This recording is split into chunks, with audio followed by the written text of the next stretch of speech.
Over the last month or two, I've been asked to describe my staffing spiral of doom.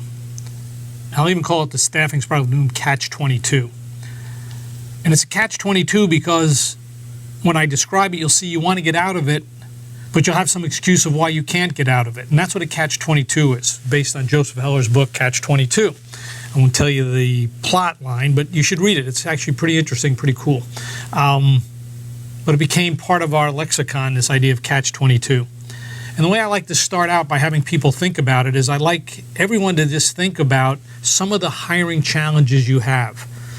And if I had you all put a list down, if I get everyone who's listening to watching this, get a list of problems they have, they tend to be some with your hiring manager. That person's not engaged. They're not wedded to the idea of hiring great people. We have boring jobs. We don't pay people enough. People don't want to relocate. We have too many recs to handle. There's so many problems we have in sourcing. And each one is a very legitimate problem. But when you think about them all collectively, at least even within your company, there's one common solution, or one common, maybe not solution isn't the best word, but one common problem that really summarizes all of them. You have a bad strategy. And when you think about it, there's two fundamental strategies. There's probably more than two altogether, but I look at two fundamental strategies. One is a talent surplus strategy, is where you have more than enough people and all you're trying to do is weed out the weak ones. The other one is a talent scarcity strategy, is where you don't have enough good people. And quickly, easy to tell.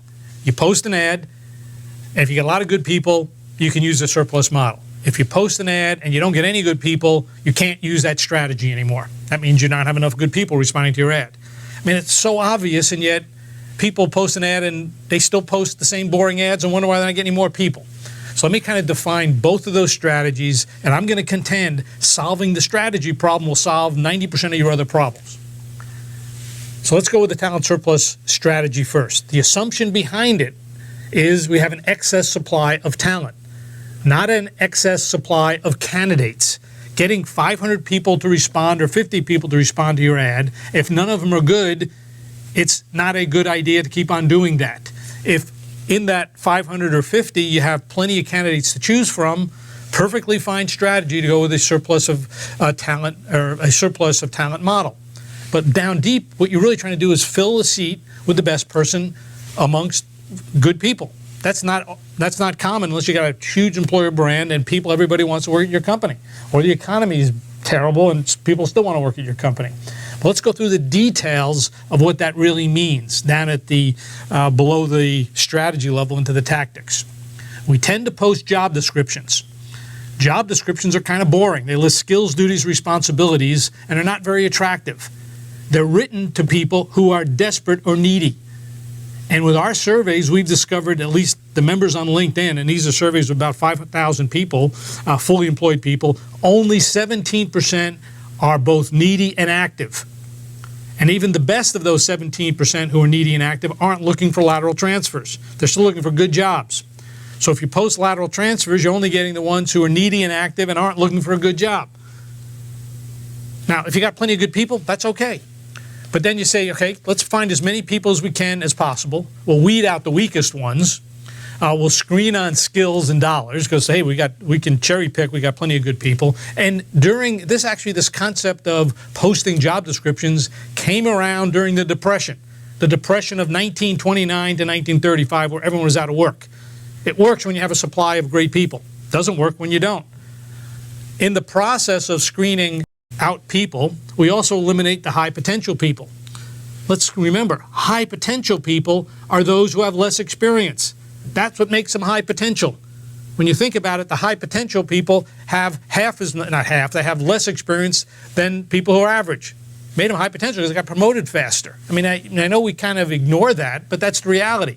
You can't be a high potential people and have plenty of experience because you got promoted more quickly than everyone else, so you don't have as much experience as everyone else, but you just perform a heck of a lot better than everyone else. So that's a pretty cool group. Why would you want to eliminate that pool? It makes no sense to me. Now, unfortunately, in our surplus model, we also work with a lot of disengaged managers. Not everybody, but many people get into management, didn't get into management because they were great at hiring great people. They didn't realize that talent was important, which in my mind already says, hey, if you promote people or promote managers who don't think talent's important, you obviously have a surplus model. And then we have this random voting system. Some people do it well, some people we train, but we vote odd. The highest, the person with the most power wins the voting contest. And then we close on compensation. And what I find most companies do is they forget the strategy and they try to improve some of those processes below the strategy. Well, let's have better interviewing. Let's buy these new tools. Let's train our managers to do this. And it doesn't work. It doesn't work because the strategy is bad. It might work in a short period of time, but over time it doesn't work over extended periods of time. Now I go to the surplus model, or the scarcity model. In this case, we're targeting the 83% of passive candidates and the best active candidates who want a career move or a better job. The strategy behind this is we want to maximize quality of hire. We have a restraint, however, the restraint being is we don't have enough good people. Not an insignificant restraint. So we can't use a surplus model when you don't have enough good people. You have to use a scarcity model, which is a different strategy. That strategy consists of we're going to target the best people, which in my mind is the top half of the top half, the top 25%, at least at the top of our funnel. We're going to not write traditional job descriptions that offer lateral transfers. We're going to write new age job descriptions that focus on compelling messages that are career-oriented. They describe the impact, the challenge, and they get people excited. And they're targeted to that audience: mechanical engineers, software developers, sales reps, marketing people, directors, managers, call center operators. We go after the best people with great advertising. For any job that I'll call a professional job, we're probably going to add, we'll need to add an exploratory conversation to the process. Not send people to the apply button, send people to let's chat now with either the recruiter and possibly the hiring manager, if not both.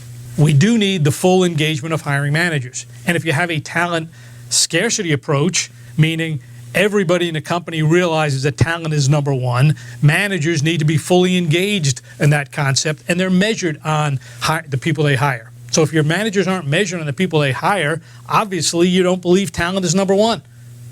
And if managers aren't promoted based on the people they hire, you obviously don't believe talent is number one. It's number two or number three. So if you go back to the scarcity, the talent is number one, managers won't get promoted unless they're fully engaged.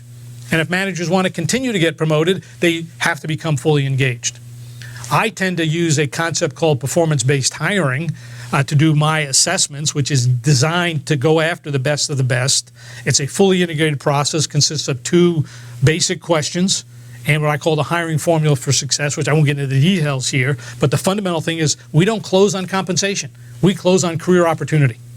And we start presenting that career opportunity at the beginning in our job descriptions. And it's a full court press. Our job postings are attractive. Even though great candidates, passive candidates, aren't going to look at them, they will look at them if they decide to engage with you. I will have all of that branding and cool information on my company page. I will have the hiring manager's profile ready and available so that the candidate can look at it, the prospect can look at it.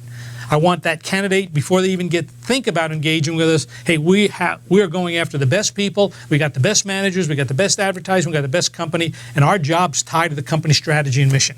That is a talent scarcity model. And if you want to start hiring great people, you got to do two things. You got to start thinking about what is our talent scarcity approach, and number two, you got to stop thinking surplus of candidates. And they're both equally as difficult. Stop doing the bad stuff, start doing the good stuff. You do that, you'll start hiring great people every time. Good luck hiring great people.